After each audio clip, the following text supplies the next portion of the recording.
tarde. Mais uma live aqui, né, através das nossas redes sociais, através do YouTube, do Instagram e do Facebook, né? Hoje a gente vai ter um tema super legal. Nós vamos falar sobre os nossos potenciais financeiros através do nosso mapa astral, né? Já há alguns dias nós estamos explorando aqui diversos aspectos sobre a nossa relação com a força e com a energia da prosperidade, e é importante que a gente se conheça, não é? Que a gente conheça as nossas potencialidades, que a gente conheça as nossas fragilidades, porque assim a gente consegue, não é? Fazer as transformações que são necessárias, que vão nos aproximar, não é? Dessa força e dessa corrente da riqueza, do dinheiro, da prosperidade. Eu tenho batido aqui na tecla, né, que o dinheiro ele é uma consciência. Então, assim, para a gente se relacionar com ele, a gente tem que pensar no dinheiro como uma força, não é? Como uma energia que tem atitudes e que tem pensamentos e vida própria, não é? Ontem a gente fez aqui uma breve incursão nos tipos monetários, né, aprofundando o que a gente já tinha pincelado alguns dias atrás, e hoje a gente vai falar do nosso potencial financeiro no nosso mapa astral. Eu pedi ontem para que cada um de vocês imprimisse o seu mapa astral, não é? Então vocês devem ter aí com vocês algo muito parecido com isso daqui, ó. Tá? Esse é o meu, né? Esse é o meu mapa astral, tá? Então vocês devem ter aí na casa de vocês algo parecido com isso. Se não fizeram o seu mapa astral, dá uma corridinha lá enquanto isso no astro.com, né? E aí você lá no astro.com você pode imprimir rapidamente ali, fazer o cálculo do seu mapa, tá? Você vai precisar de dia, mês, ano, hora e local de nascimento. Sem esses dados, não dá para você fazer o mapa astral. Então, infelizmente, quem não tiver esses dados aqui agora, nesse momento, acompanha a live, não é? Absorve aí os conhecimentos que vão ser compartilhados aqui, que a gente vai estar falando ao longo dessa live, e aí depois procura descobrir a sua hora de nascimento, ou então até, né, procurar um profissional de astrologia que possa fazer a sua revisão horária, para que você possa chegar o mais próximo possível do seu mapa astral, né, através do mapa retificado, tá bom? Então, se todo mundo tem um mapa, a gente pode começar aqui a falar, não é, um pouquinho. Primeiro, eu queria falar um pouquinho da astrologia e por que ela é bastante importante, não é? É uma das ferramentas de autoconhecimento que o ser humano tem utilizado há milênios, não é? Talvez seja a primeira forma de ciência que o ser humano desenvolveu, né? Através da observação dos corpos celestes, não é? Então, a astrologia, gente, ela é nada mais, nada menos do que a ciência que investiga a ação dos corpos celestes sobre os objetos animados e inanimados, não é? E ela estabelece a relação, né, de uma influência sobre todas as coisas que existem, tá? A astrologia, né, como eu estava falando, ela figura entre os primeiros registros de aprendizado humano. Talvez tenha sido uma das primeiras ciências, não é, que a humanidade desenvolveu. Ela é considerada, inclusive, a mãe da astronomia, não é? E durante muitos anos, ambas, tanto a astronomia quanto a astrologia, foram consideradas uma ciência e viveram ali lado a lado. Na realidade, o que hoje a gente chama de astronomia veio da astrologia, porque quem observou primeiramente os céus, catalogou, né, o movimento dos corpos celestes nos céus, eram astrólogos, não eram astrônomos, tá?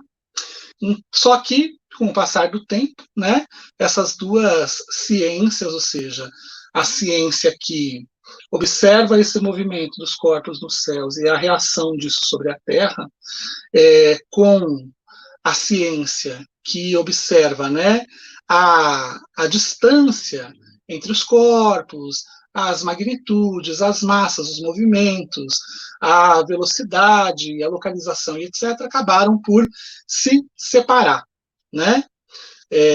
Então, a gente pode dizer que a astronomia, que o que a gente chama de astronomia, ela pode ser considerada uma ciência objetiva, não é? Então, ela pode ser medida através de instrumentos, como telescópio e outros instrumentos científicos. Enquanto a astrologia, ela deve ser denominada como uma ciência subjetiva, tá? Então, o levantamento do nosso mapa astral, né, ele é, na verdade, um processo astronômico objetivo, porque a gente se vale desses conhecimentos astronômicos e das distâncias, não é? Dos astros, e dos corpos celestes e etc., né? Mas a gente faz uma avaliação, uma descrição dessa movimentação de uma forma simbólica e subjetiva, tá? Então, a astrologia ela também, né, lida com os ângulos entre os planetas, a observação, como eu estava falando, dos efeitos desses planetas sobre a humanidade. E os signos, né, o que a gente mais conhece da astrologia, pelo menos as pessoas que não são astrólogos ou que não têm um conhecimento mais aprofundado disso, né, quando falam em astrologia, elas já logo pensam nos signos, tá? Os signos, eles são nada mais, nada menos do que uma forma da gente dividir os céus, né? E no mapa astral, a gente também tem o que nós chamamos de casas, né? Que são essas diferentes seções aqui, são ao todo 12 casas, não é? Que também, né? Embora elas sejam baseadas no local e no nascimento, no local de nascimento da pessoa, elas também são uma maneira da gente dividir os céus, tá? Esse mapa, né, o mapa de nascimento, ele é nada mais nada menos, a gente poderia dizer, do que uma fotografia dos céus na hora em que a gente nasceu. Onde estavam os planetas, onde estavam os signos, não é? E aonde estavam essas seções dos céus que nós damos o nome de casas, tá? Então, o signo, né, no mapa astral, ele é considerado o campo de ação de uma força e de uma energia. A casa, que são essas subseções aonde cada signo está, não é? Ela é o lugar onde essa ação ela ocorre, ok? E o planeta, se você olhar, né, perto de cada casa, você vai ter diferentes planetas. Eles são como se fossem o poder ou a força motivadora desse campo de ação, tá? Então, observando, né, o mapa astral, através do mapa astral, a astrologia ela ensina, né, ela nos ensina que existe uma harmonia e uma simetria entre o universo e todas as coisas que existem, né? E que todos nós somos parte de um grande todo. Então, o ideal é que você tente entender, né, a astrologia como uma filosofia que ajuda a explicar a vida, e não especificamente como uma arte ou ciência preditiva, tá? O mapa astral ele vai nos dar nuances, né, sobre símbolos que fazem parte da nossa vida e que fluem através da nossa psique, tá? O propósito da astrologia não é exatamente culpar os planetas por aquilo que acontece, dizer exatamente que a gente é desse ou daquele jeito por causa desse ou daquele signo, apesar de às vezes a gente fazer isso, é inevitável, né? Mas o propósito da astrologia é a gente aprender mais ao nosso respeito através dessa observação dos céus. Se a gente acredita que todas as coisas estão interligadas, não é? Que existe um poder de imanência que flui através de todas as coisas, com certeza aquela configuração dos céus no momento do meu nascimento, não é? Está ligada à minha natureza, à minha forma de ser e de eu me expressar nesse mundo, não é verdade? Não dá para a gente fazer uma separação, não é? Senão a gente vai estar, de certa forma, colocando em xeque essa força de imanência que liga todas as coisas, tá? Então, quando a gente se vê claramente, né, no mapa astral, a gente pode descobrir novas qualidades em nós mesmos, não é? E assim as nossas vidas elas podem se transformar em vidas mais plenas, mais produtivas, mais cheias de propósito, tá? O intuito dessa live de hoje é a gente falar basicamente dos aspectos do mapa que falam diretamente com a nossa vida financeira e com a nossa vida profissional. Então, a gente vai, né, observar esse mapa, claro, de uma forma bem geral, em uma hora não dá para a gente entrar profundamente em um mapa astral, né? Na realidade, a gente levaria uma hora para ler um mapa astral. Então, você imagina o que seria você ensinar o que tudo isso significa para diferentes pessoas. Então, a gente vai estar pincelando aqui, e depois vocês podem, obviamente, procurar ler, procurar por sites que vão aprofundar, né? Até porque vai ser mais fácil, depois de hoje, você entender, não é? O seu mapa de uma forma geral, tá? Então, para a gente investigar, né, os nossos aspectos financeiros, profissionais e a nossa vocação profissional e pessoal, é necessário a gente considerar diversos fatores no mapa. Não é só um fator, não é? Não tem um único planeta ou uma única casa que vai falar para você exatamente como você se comporta, qual é a melhor profissão para você, tá? Na realidade, a gente tem que olhar o mapa de uma forma holística, tá bom? A primeira coisa que a gente deve entender aqui no mapa, não sei se está dando para todo mundo ver aí, mas o mapa, ele tem aqui, geralmente, uma setinha, não é? Essa seta, ela aponta ao nosso ascendente.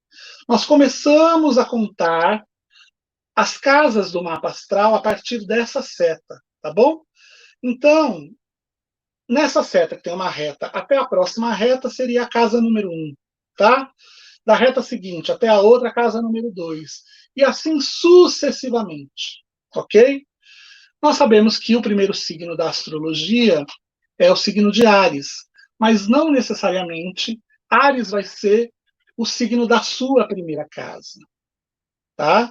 A sua primeira casa é o seu ascendente. Essa casa, ela é regida pela força de Marte, porque naturalmente Marte ele mora, ele domina aquela casa, tá? Então, obviamente, o campo de ação daquela casa ela vai estar relacionada com a força e com a energia de Marte.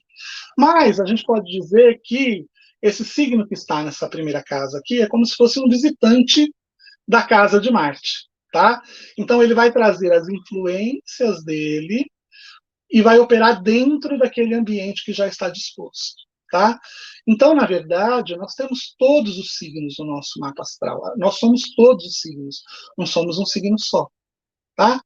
Na casa número 1 é o nosso ascendente, a casa número 2 é a casa que vai falar das nossas finanças, a casa número 3 é a casa das nossas comunicações. Então, no meu caso, eu sei que vai ser um pouco difícil para quem não conhece os símbolos, tá?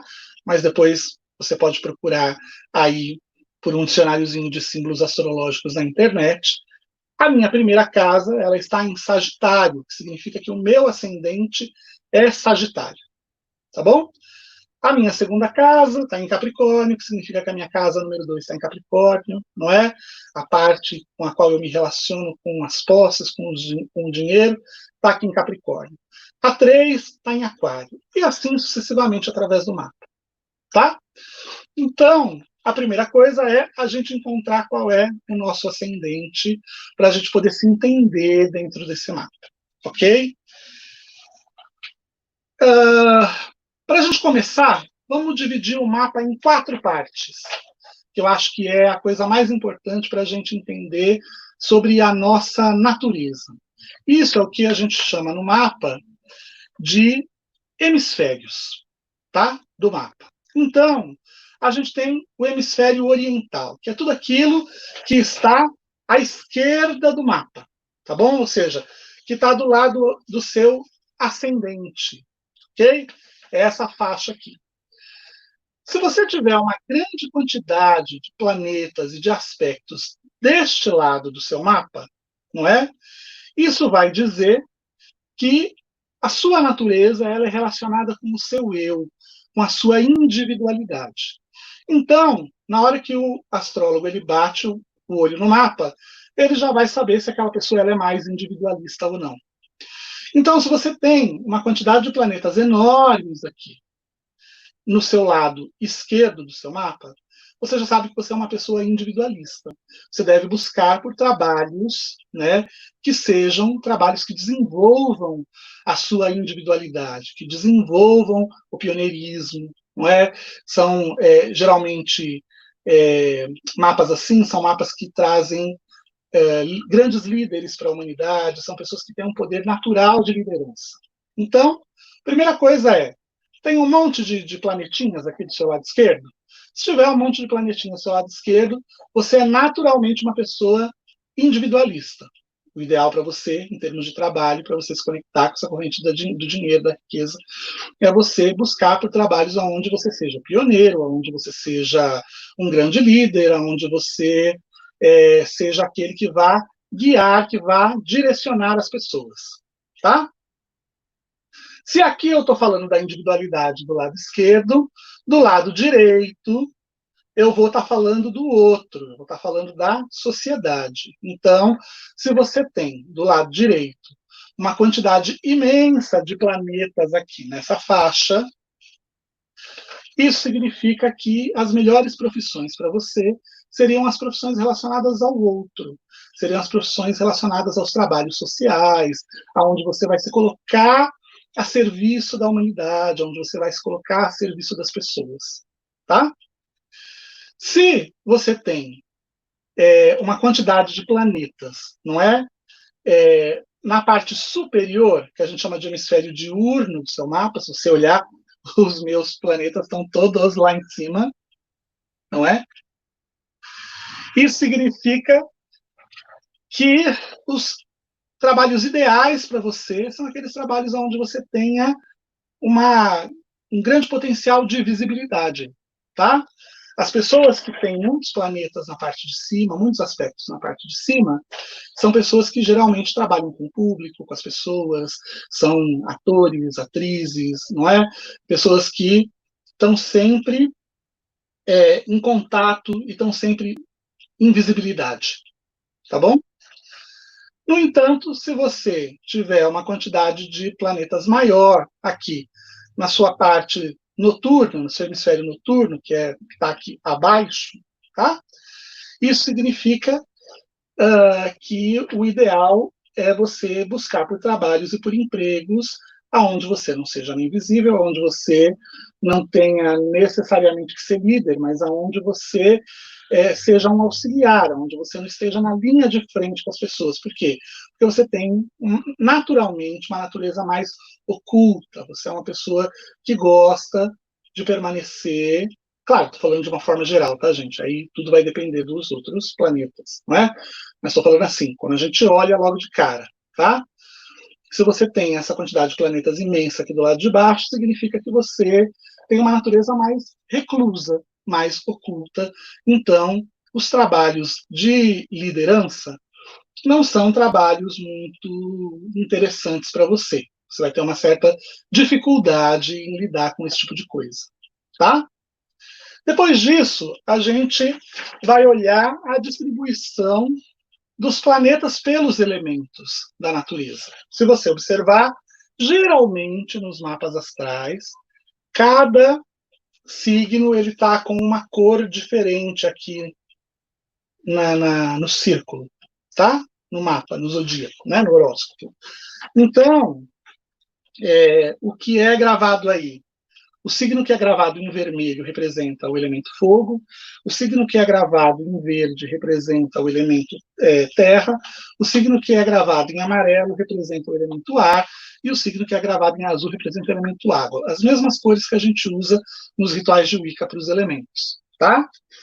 Então, o ideal para você entender qual é a sua natureza através dos elementos é você contar os pontos de elementos que você tem. Como é que você faz isso?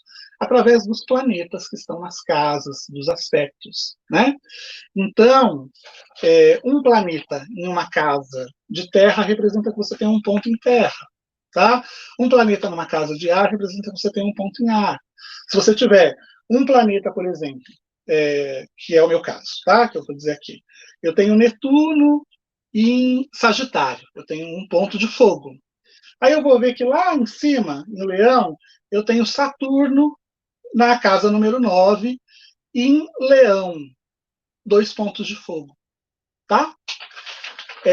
Então, o meu mapa ele é bem equilibrado, gente. Eu tenho uma média de 3 a 2 pontos para cada elemento, tá? Ele é bastante equilibrado, apesar de ele estar todo aí na parte de cima, né? Ele ser um mapa basicamente diurno, porque eu nasci de manhã, inclusive, nasci às 10 da manhã.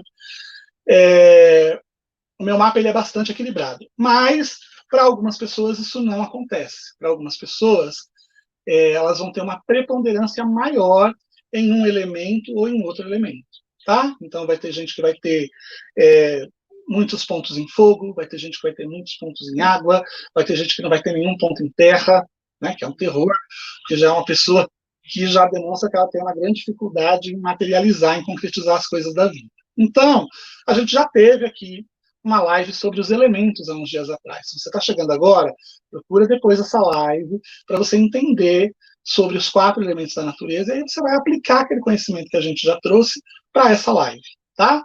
Então, os pontos dos elementos no mapa astral, eles traduzem o nosso temperamento, e baseado nisso a gente vê qual é a profissão mais indicada ou menos indicada para a gente, tá?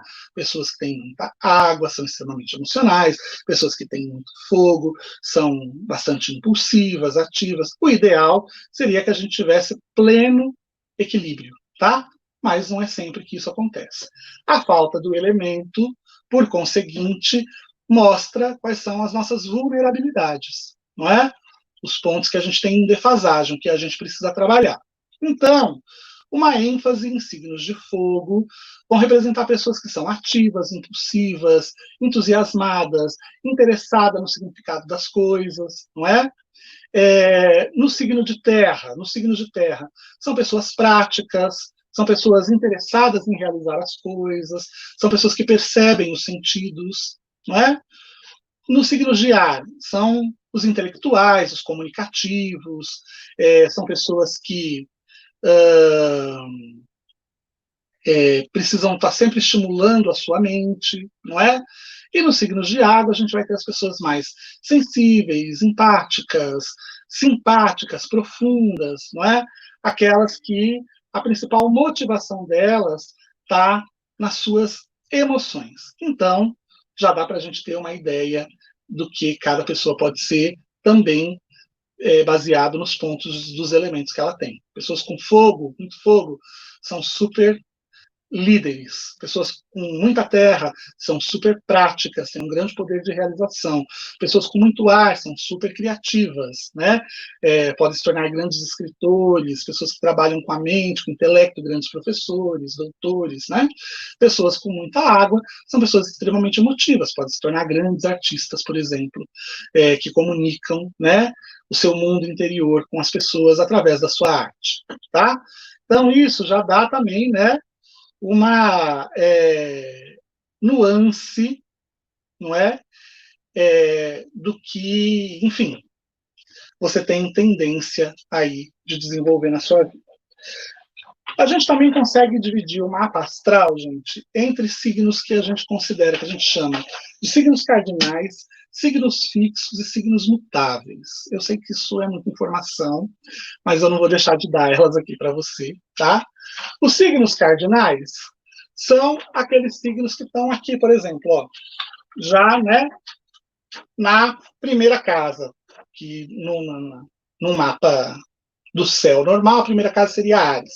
Então, esses signos eles estão sempre nos eixos do mapa. Então, ele está à esquerda do mapa, à direita do mapa, acima do mapa e abaixo do mapa. Então, os signos cardinais são os signos de Áries, Câncer, Libra e Capricórnio, tá?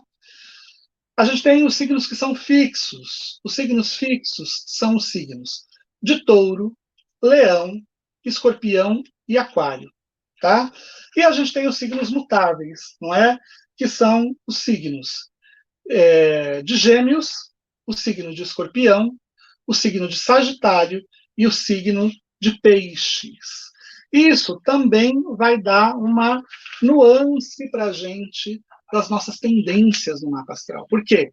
Uma grande quantidade de planetas em signos cardinais, né, vão representar que nós somos pessoas que têm um grande prazer em realizar atividades, estamos sempre entusiasmados, não é?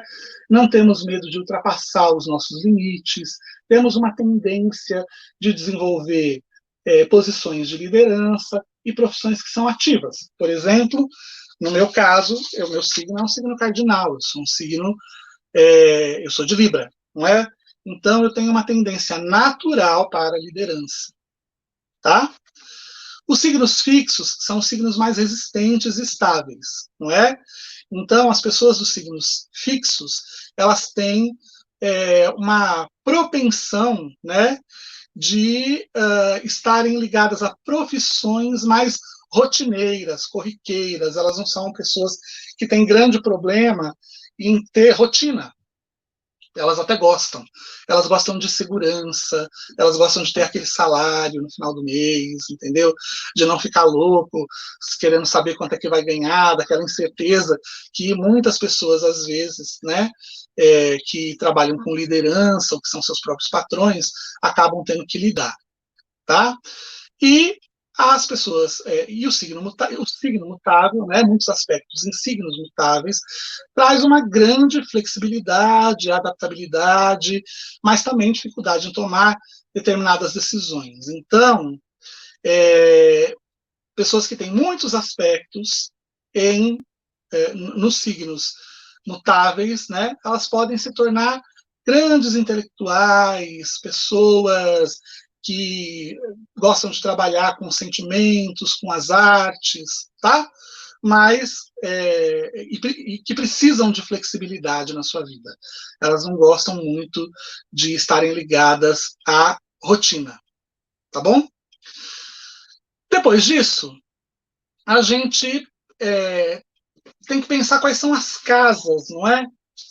Que mais falam sobre os aspectos profissionais e financeiros. A primeira casa que a gente pode pensar é a casa número 2, porque ela é a casa da nossa segurança material.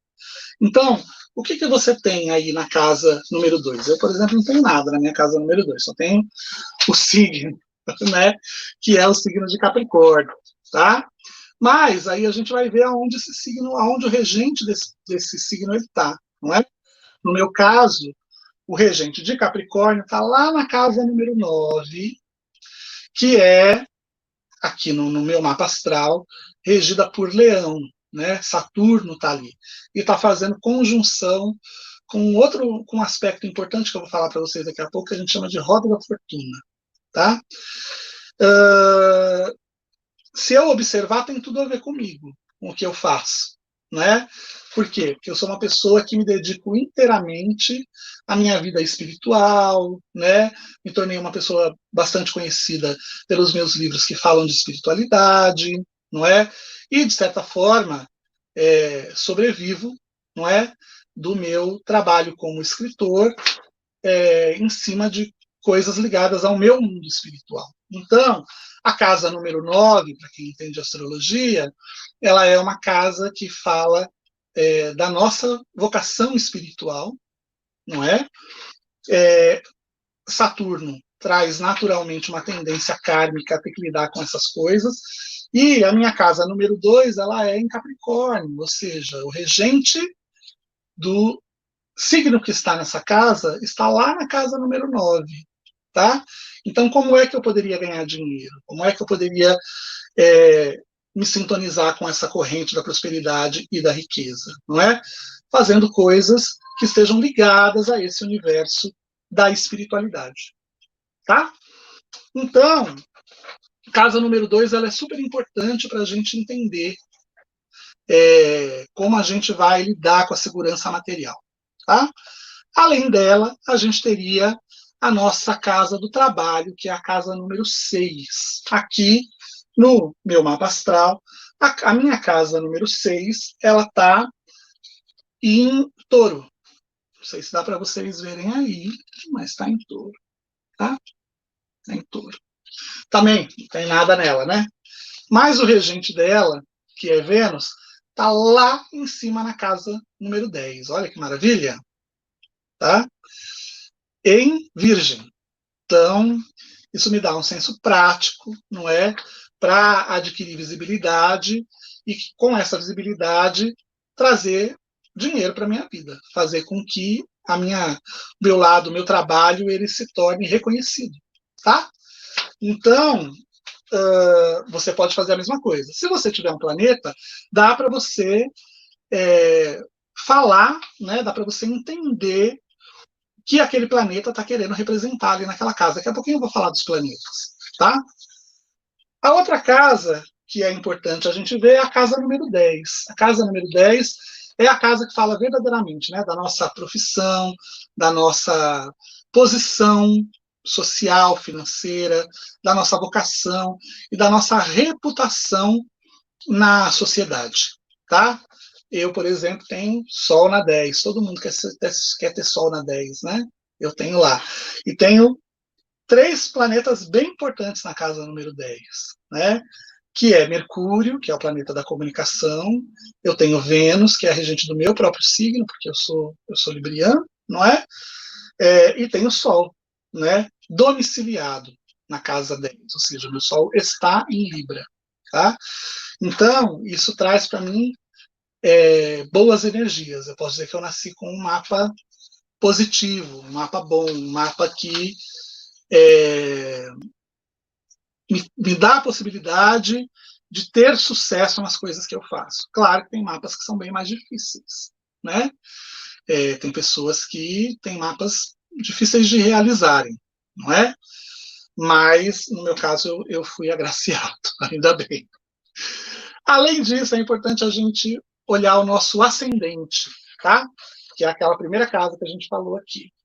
O ascendente, ele fala da nossa aparência pública, da primeira impressão que as pessoas têm quando nos veem, não é?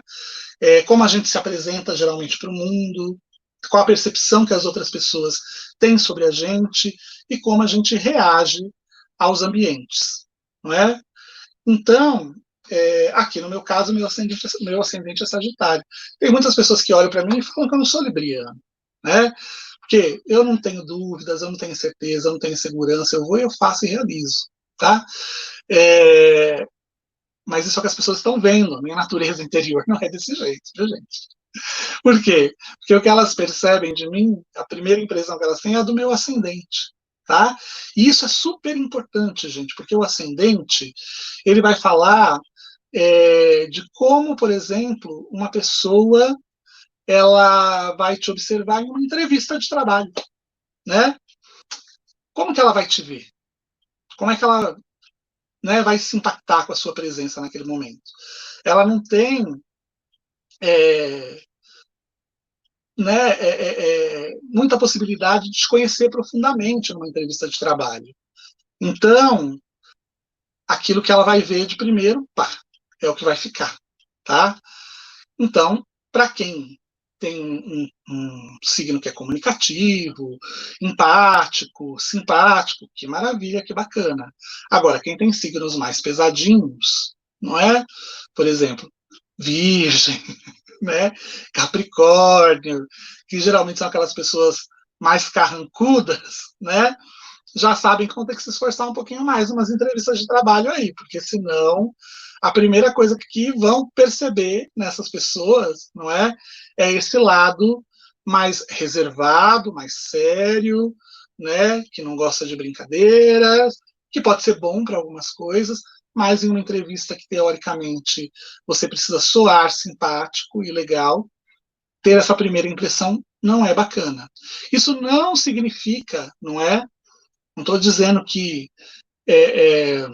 virginianos, capricornianos são super chatos. Não é isso. É a natureza, é o que transparece. Lembrando que o ascendente é a primeira impressão, né? Não significa que é o que você é na realidade. O que você é na realidade é o seu signo solar, tá? Então, eu, na realidade, sou libriano. Eu, na realidade, tenho as minhas incertezas, tenho as minhas inseguranças, mas não transpareço isso para as pessoas, porque o meu ascendente é Sagitário, tá bom? Aí, vamos falar um pouquinho dos planetas, porque aí vocês vão conseguir se encontrar aí no mapa astral de vocês, tá? Então, eu sei que há um monte de símbolos que tem muitas pessoas que provavelmente estão aqui na live, mas não tem muito conhecimento desses símbolos, não é? E aqui fica difícil, não dá para a gente compartilhar a tela, não é como um Zoom, né, que eu poderia compartilhar um slide aqui com vocês e ficar falando. Então, ficaria difícil para eu ensinar, né, os símbolos, tá? Mas depois você pega o seu mapa, vai aí no Google, procura um dicionário astrológico, né, simbólico, e aí você translitera todos esses símbolos aí pelos planetas, tá bom? Então a gente diz que o Sol, né, ele fala do tema central da nossa vida. Então, aonde o Sol está, não é? É o nosso tema central. Meu Sol está na casa 10, em Libra, não é? Então, o tema central da minha vida é a minha vocação, é o meu trabalho, é a minha missão, é o que eu acho que eu vim realmente aqui fazer, e é onde eu consigo me comunicar com as pessoas, ter visibilidade e, automaticamente com isso, auxiliar no equilíbrio também das outras pessoas e no meu próprio equilíbrio, por que não? Não é? Então, esse Sol na 10, né, fala que eu vim, que o tema central da minha vida, para o que eu vim fazer aqui, é buscar a realização pessoal. Ponto. Tá? Se, por exemplo, o seu Sol fosse em Câncer, isso teria a ver com a sua família, não é? A sua família seria o centro da sua vida, certo? E assim sucessivamente nos outros signos. Em Touro, a sua vida profissional, financeira, material seria o centro da sua vida, tá? Porque cada signo, né, ele fala de um aspecto da vida da gente, tá?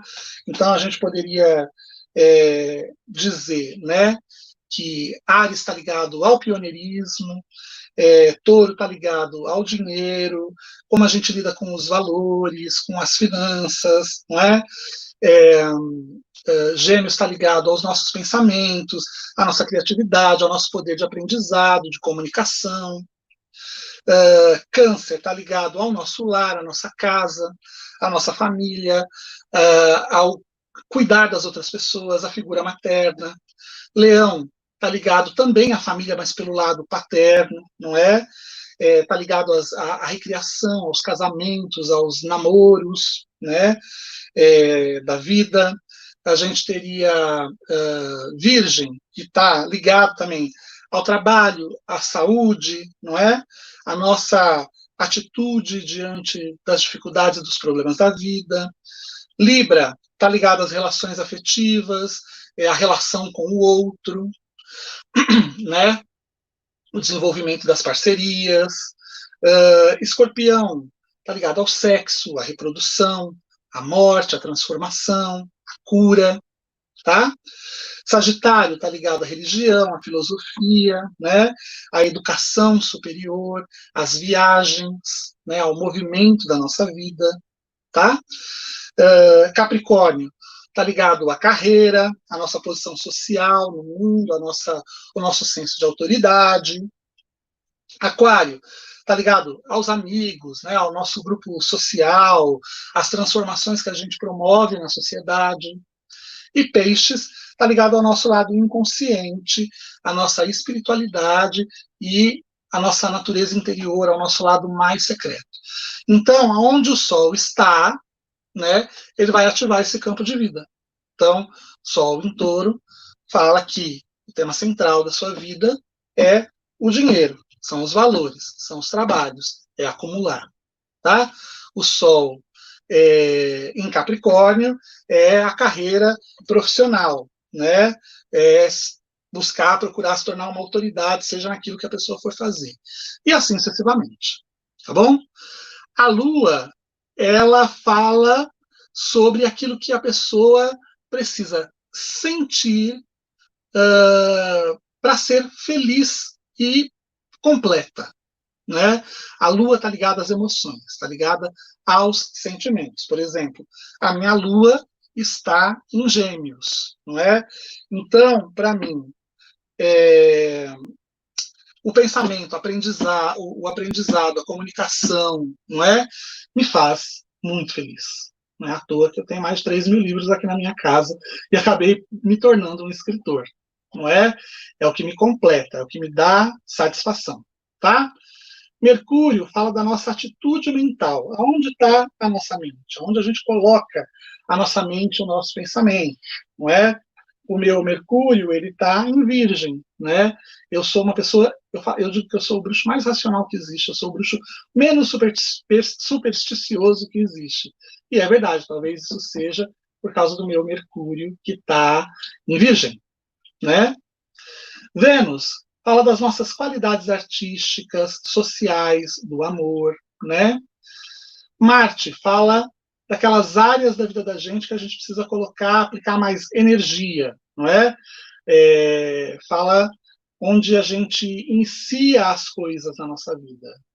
Mas Marte tem um aspecto bastante interessante que geralmente ele assinala tudo aquilo que a gente inicia, mas não termina, tá? Então tem que tomar um certo cuidado, né, com Marte e perceber aonde ele está, porque são aqueles aspectos na vida da gente que a gente tem que observar, porque a gente tem uma tendência de começar e não terminar, tá? Júpiter fala daquelas áreas que a gente pode se expandir, se desenvolver, atingir sucesso, não é? Saturno fala das nossas responsabilidades e como a gente lida com os deveres, e também fala dos nossos obstáculos e dos nossos medos internos, tá? Antigamente, na astrologia tradicional, a gente lidava só com esses 7 planetas. A astrologia moderna, né, ela utiliza outros 3 planetas, que é Urano, Netuno e Plutão, e que falam de outros aspectos que acabaram sendo incorporados quando foram descobertos, né? Tiraram aspectos de outros planetas e jogaram nesses planetas que são considerados uma oitava de determinados planetas. Urano, por exemplo, ele é considerado uma oitava de Saturno. Então, ele acabou assumindo os aspectos mais elevados de Saturno, tá? Que eram aplicados a Saturno na astrologia tradicional, tá bom? Então, Urano é onde a gente manifesta a nossa necessidade de variedade, de mudança, onde a gente expressa a nossa intuição, a nossa originalidade, as percepções da nossa vida, mas também a nossa impaciência. Netuno, que é considerado uma oitava de Júpiter, fala da nossa inspiração, dos nossos instintos, da nossa sensibilidade, da nossa imaginação, do nosso lado mais psicológico, tá? E Plutão, que é uma oitava de Marte, não é? Ele vai falar, né, de onde nós expressamos ou exercemos um determinado controle sobre as coisas da nossa vida, né? Como a gente lida com o poder ou com a falta de poder nosso ou da outra pessoa, tá? Então, a gente diria que os principais planetas para a gente observar a nossa vida profissional seria Sol, Júpiter e Mercúrio, tá?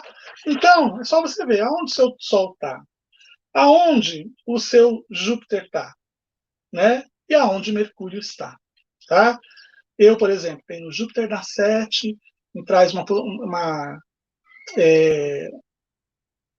possibilidade positiva de desenvolver boas parcerias com as pessoas, né? Porque 7 é a carta das parcerias. Eu tenho Sol na 10, fala que eu geralmente vou ter sucesso nas coisas que eu desejar e que eu fizer, não é? Eu também tenho Mercúrio na 10, também fala de sucesso, sorte, visibilidade nas coisas que eu fizer, tá?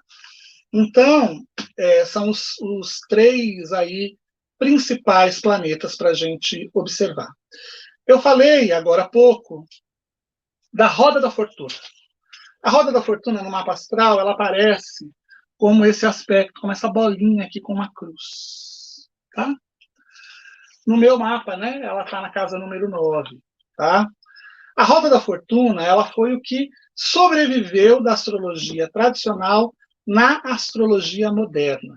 A roda da fortuna, ela faz parte daquilo que a gente chama, na astrologia tradicional, de partes árabes. Ou, ih, tá travando, pessoal? O pessoal tá falando, mas eu acho que já voltou, né? Voltou? Vocês estão me vendo? Voltou. Então, estou falando da roda da fortuna. Né? A roda da fortuna é essa bolinha aqui com um xizinho, com uma cruz. Tá? Ela é um aspecto muito importante, já fala, né? Roda da fortuna. É um aspecto bastante importante quando a gente está falando em dinheiro, em riqueza e tal. Tá? A roda da fortuna, ela foi, eu estava falando que ela foi o que sobreviveu da astrologia tradicional na nossa atual astrologia moderna, né? Esse conhecimento da roda da fortuna, ele está dentro daquilo que na astrologia tradicional a gente chama de partes árabes, ou partes arábicas, ou partes helênicas, ou partes herméticas, tá? Eu sei que são nomes bastante complicados, sobretudo para quem não conhece muito de astrologia. E mesmo quem conhece muito de astrologia desconhece as partes árabes ou as partes arábicas, tá? As partes árabes, elas são graus que são sensíveis, né? São graus sensíveis do zodíaco que expressam uma relação entre dois planetas. E isso é medido com pouquíssimas, com raras exceções, através do ascendente, tá? Essa parte árabe, né? Ela é como se fosse um significador de uma questão muito específica na vida das pessoas, tá? E ela é deduzida sempre da relação entre dois planetas componentes. Então, o mais conhecido desses pontos é o que a gente chama de roda da fortuna, que foi o que realmente sobreviveu, né? O cálculo da roda da fortuna, ele é formado, né? Ele é feito pelo Sol e pela Lua, cuja distância angular ela é adicionada ao ascendente, tá? Cada parte arábica ela tem uma formulazinha para a gente saber exatamente aonde ela cai no nosso mapa, né? Então, cada parte arábica representa um assunto específico ou uma pessoa, né, na nossa vida, tá bom? Dependendo se essa parte arábica, né, se essa parte árabe ela está bem aspectada ou mal aspectada, a gente pode julgar se aquele tema da nossa vida ele vai se desenvolver de uma maneira positiva ou se ele vai se desenvolver de uma maneira negativa, se ele vai estar enfraquecido ou impedido na nossa vida. Então, a roda da fortuna ela está diretamente relacionada à Lua e por isso que algumas vezes ela é chamada de parte da Lua na astrologia, tá? Na astrologia hermética, ela é considerada um fator que fala do nosso destino, que indica a medida da nossa felicidade, do nosso bem-estar, né? Das coisas boas que a vida pode dar para a gente. Então, essa roda da fortuna, ou a parte da fortuna, como ela também é chamada, né? Ela também é considerada um daqueles fatores que indicam a nossa vitalidade, a nossa saúde, longevidade, que são coisas que possibilitam que a gente alcance prosperidade, que a gente realize os nossos objetivos de vida, tá? Então, a gente diz que, né, basicamente, a roda da fortuna, ela representa o nosso bem-estar físico, o nosso grau de satisfação com a vida, com o sucesso mundano, sucesso, né, das coisas que a gente pode tocar, que a gente pode pegar, sucesso material. Então, a roda da fortuna, ela sempre é importante de ser levada em consideração quando nós estamos falando sobre assuntos que se refletem a nossa área das finanças, da riqueza, do sucesso material, né? Essas partes, elas são bastante antigas, o conhecimento sobre elas. Isso já existia na astrologia grega. Depois, os árabes, eles incorporaram e desenvolveram isso mais. Por isso que acaba, hoje em dia, sendo conhecido como partes árabes ou partes arábicas, né? Mas na astrologia grega, a roda da fortuna ela era tão importante, que ela era até interpretada como se fosse um ascendente alternativo. Olha que legal. Então, alguns astrólogos, né, acabavam derivando as outras 12 casas do zodíaco, não como a gente faz aqui, né? Vendo qual é o signo que estava levantando nos céus na hora do nosso nascimento. Mas derivando essas 12 casas a partir da casa da roda da fortuna, como se ela fosse o ascendente, como se aquele grau específico onde ela começa representasse o nosso ascendente. Como a astrologia tradicional ela não usa esse sistema de divisão de graus que são usados, que fazem com que algumas vezes uma casa comece num signo, mas termine no outro, né?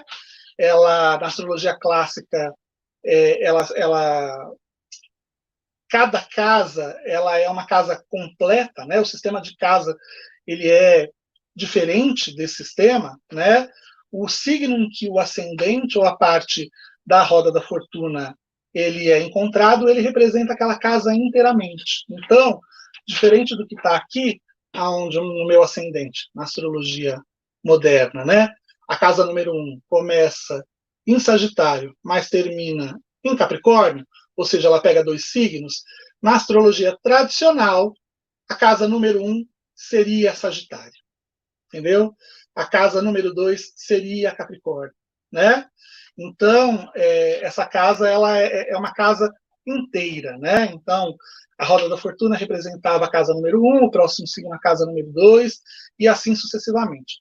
A fórmula para a gente encontrar a roda da fortuna, gente, é o nosso ascendente mais lua, ou seja, a quantidade de graus, né, que vai do nosso ascendente até a nossa lua, somando esses graus e diminuindo pelos graus que representam o Sol, tá bom? No mapa astral normal, quando você for imprimir, você precisa pedir para que ele faça o cálculo dessa parte, porque senão ele não vai fazer. Não é uma coisa que a maior parte dos astrólogos eles usam. Alguns softwares eles já fazem automaticamente, tá? Mas outros não. Você tem que ir lá na seleção das coisas a mais que podem aparecer no seu mapa astral e pedir para ele calcular a sua roda da fortuna. Aqui no meu mapa, por exemplo, ele calculou a minha roda da fortuna, está aqui, né? E a minha parte do infortúnio, está aqui, tá bom? Que é essa cruzinha. Então, basicamente, gente, os aspectos das partes dos céus, das partes arábicas, helenísticas ou herméticas, né, que nos seriam interessantes a gente saber, é a roda da fortuna, em primeiro lugar, né? Acho que a parte do infortúnio é interessante vocês saberem também, para ver onde vocês vão ter uma tendência de terem mais infortúnios na vida de vocês, né? Mas tem outras partes que são interessantes também, olha, que é a parte da honra e da nobreza, né? Que é o ascendente mais o terceiro grau de touro menos lua, a parte da realeza, que é o ascendente mais lua menos Marte, a parte dos administradores, a parte da realeza da vitória, né? A parte daqueles que sobem de classe social subitamente, a parte dos ministros, a parte da profissão ou do tipo de trabalho do nativo, a parte dos negociantes, todos aqueles que fazem trabalhos com as mãos, a parte do comércio, a parte da compra e venda, a parte do trabalho que tem que ser feito, né? E a parte filantrópica, ou daqueles que se tornam célebres entre os nobres. Cada uma dessas partes ela tem uma formulazinha, tá? Então, por exemplo, a parte, né, que eu acabei de falar dos nobres é ascendente mais Sol menos Mercúrio, né? a parte do trabalho é ascendente mais Júpiter menos Sol. E aí também isso vai variar, essa parte, de acordo com o momento do dia em que você nasce, se você nasce de dia ou se você nasce à noite, tá? Porque se você nasce à noite, inverte-se o cálculo. Então, por exemplo, a parte que eu estava falando do trabalho, que é ascendente mais Júpiter menos Sol, acabaria se tornando ascendente mais Sol menos Júpiter. Tá? É bastante confuso para quem não conhece a astrologia tradicional, mas é um aspecto super interessante e importante para quem quiser se aprofundar aí na astrologia tradicional, entender um pouquinho mais sobre as partes dos céus, né? Ou, se vocês forem pesquisar por aí, as partes árabes ou as partes arábicas, tá bom? Bom, gente, a gente vai ficar por aqui hoje, vamos fazer a nossa meditaçãozinha com a nossa moeda, vamos respirar profundamente 3 vezes, trazendo a nossa moeda no nosso coração,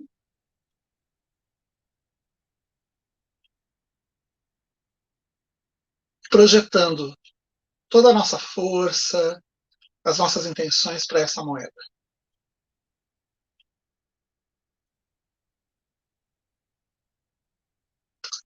Vamos trazer ela para a nossa mão e vamos dizer: as forças celestes conspiram sempre ao meu favor. As forças celestes conspiram sempre ao meu favor. As forças celestes conspiram sempre ao meu favor. Nossa moedinha vai ficar guardada aqui, porque ela é o nosso talismã, né? Que a gente está usando aí todos esses dias, tá bom? Queria saber se alguém tem alguma pergunta antes da gente finalizar. Se acabar a live aqui do Instagram, eu retorno para responder as perguntas, tá bom? No YouTube ela continua normalmente, aqui no Instagram só dá uma horinha para gente. Alguém tem alguma pergunta no YouTube ou no Instagram sobre o tema de hoje? Eu sei que é uma quantidade imensa de informações, né, gente? Mas já dá para vocês terem um direcionamento a partir daqui. Olha só, Norberto, tem alguma calculadora online para vermos a roda da fortuna? Tem sim, Norberto. Eu não vou me recordar agora qual é o site, mas eu prometo que eu coloco na descrição do vídeo, tá bom? É um site de um astrólogo da Espanha. Você consegue, inclusive, fazer automaticamente o cálculo de todas essas partes, ou separadamente com as fórmulas, tá? Eu vou passar para vocês, eu coloco depois aqui no Instagram também, viu? A Cláudia Schuff está falando, Claudinei, casas vazias, o que fazer? É aquilo que eu falei, Cláudia, quando uma casa está vazia, você deve procurar onde que está o regente dela, tá? Então, por exemplo, onde está o regente do signo que está naquela casa, tá?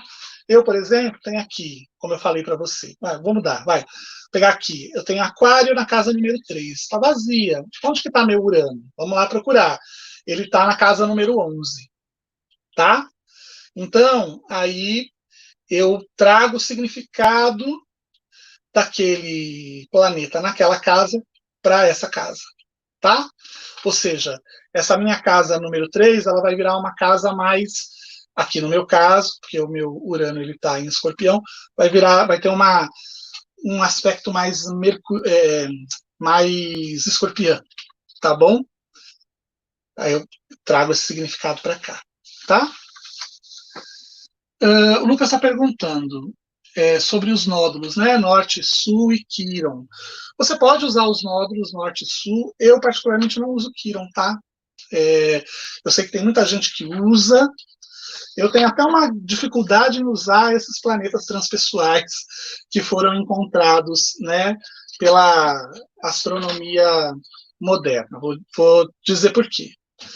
Porque a relação dos 7 planetas antigos com a astrologia, ela foi fruto de uma observação de milênios, né? E que foi criada em cima de crenças espirituais, de que deuses específicos vinham daquele planeta, ou moravam naquele planeta, ou eram aquele planeta, não é? E que a, o andar deles nos céus davam indícios do que poderia acontecer sobre a Terra. Era um prenúncio sobre o que aconteceria sobre a Terra. Esses 7 planetas, né, eles foram, durante muito tempo, os únicos a serem usados antes do telescópio, não é? Porque era o que dava para ser visto a olho nu. Deixa eu só trazer aqui o Instagram de novo, gente, porque para eu poder falar para eles também, né? Todo mundo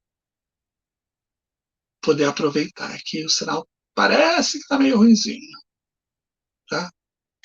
Só um minutinho. Pronto. Vamos lá.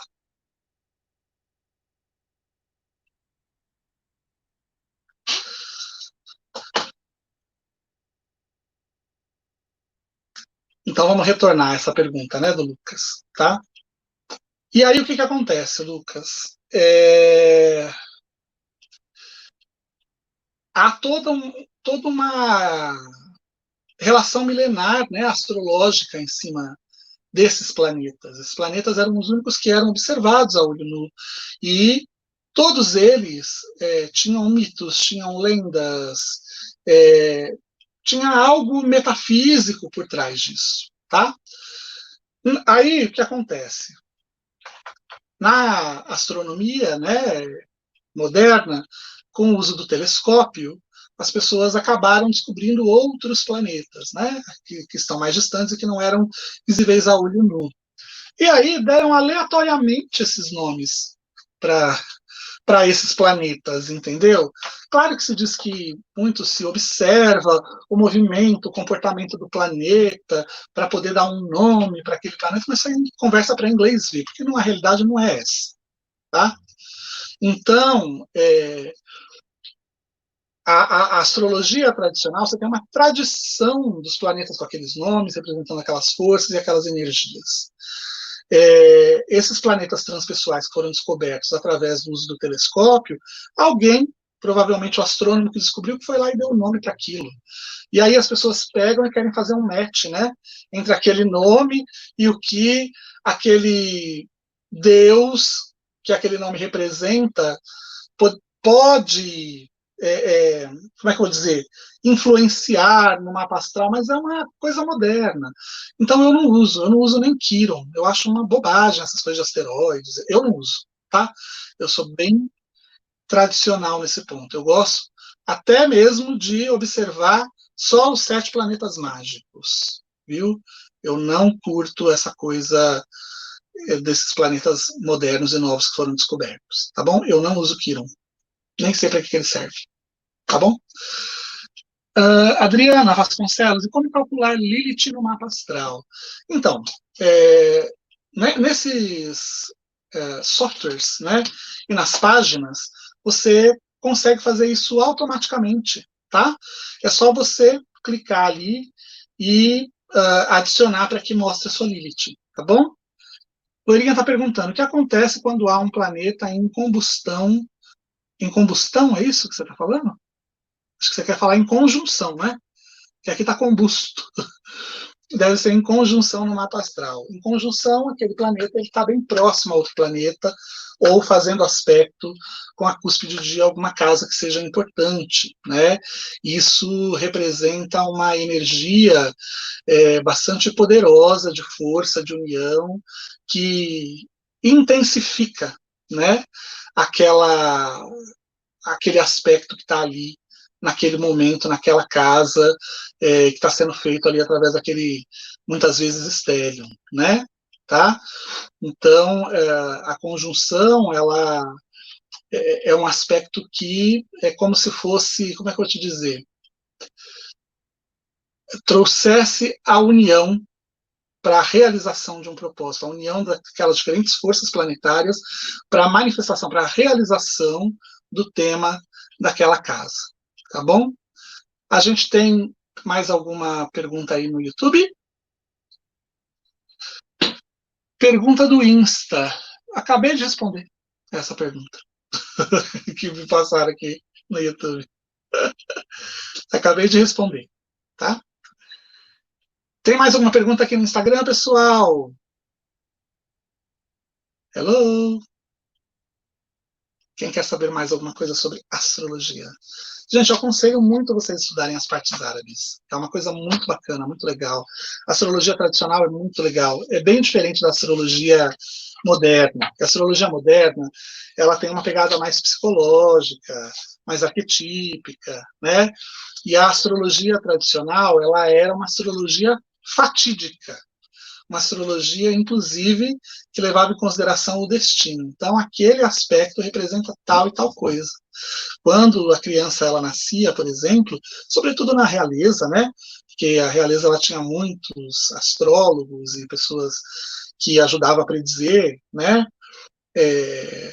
O resultado de uma batalha, enfim, de uma guerra. Quando uma criança nascia, o astrólogo ele fazia o mapa astral daquela criança e ele prenunciava aquilo como um ato profético. A, a interpretação do mapa ela era feita de uma forma profética, né? Se perdeu completamente isso na astrologia moderna, né?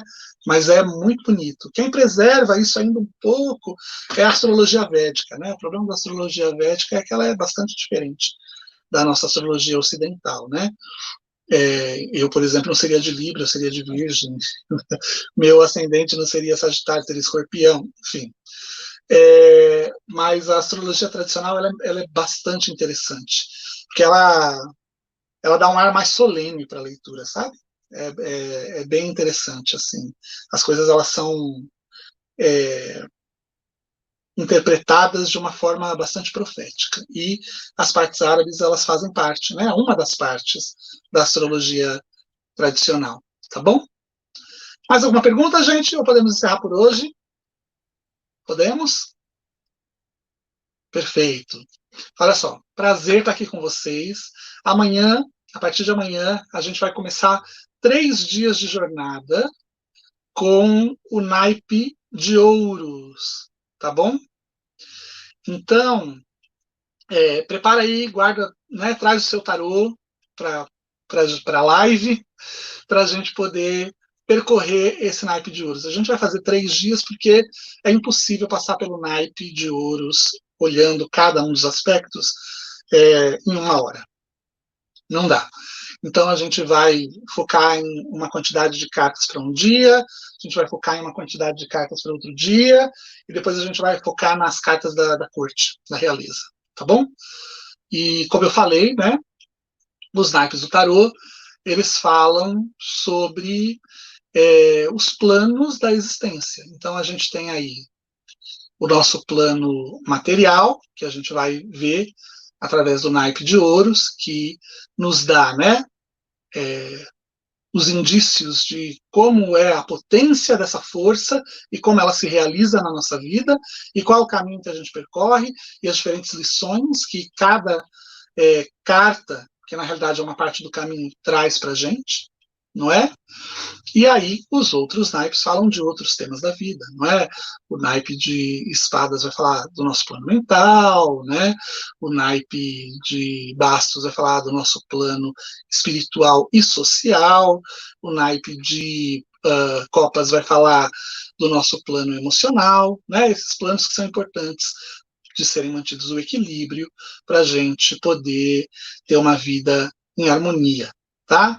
Então, como a gente está numa jornada de entender, né, qual é o mecanismo, qual é a metafísica, né? Eu gosto muito de usar essa palavra porque é exatamente isso, é o que está além do que a gente pode observar, da corrente da riqueza, a gente vai estar pegando uma dessas ferramentas arcanas, que é o tarô, para mostrar para a gente como é que ele se comunica conosco para dizer como essa corrente se realiza na nossa vida, tá bom? Então tragam o seu tarô amanhã. Eu aconselho vocês trazerem um tarô baseado no simbolismo do Waite, né? Ou o novo tarô de Marsella, que é o caso do meu tarô, porque eles trazem imagens dos arcanos menores, né, com figuras e com cenas. Quem trabalhar com o tarô de Marsella, o convencional, vai ter uma dificuldade, porque as cartas, elas são, na realidade, uma moedinha, duas moedinhas, três moedinhas, quatro, cinco moedinhas, não tem nenhuma imagem ali. Então fica mais difícil da gente utilizar da simbologia da carta para criar, né, uma conexão com aquela carta, tá bom? Então, eu aconselho vocês trazerem o tarô do Waite ou tarôs desenhados a partir da simbologia do Waite, tá?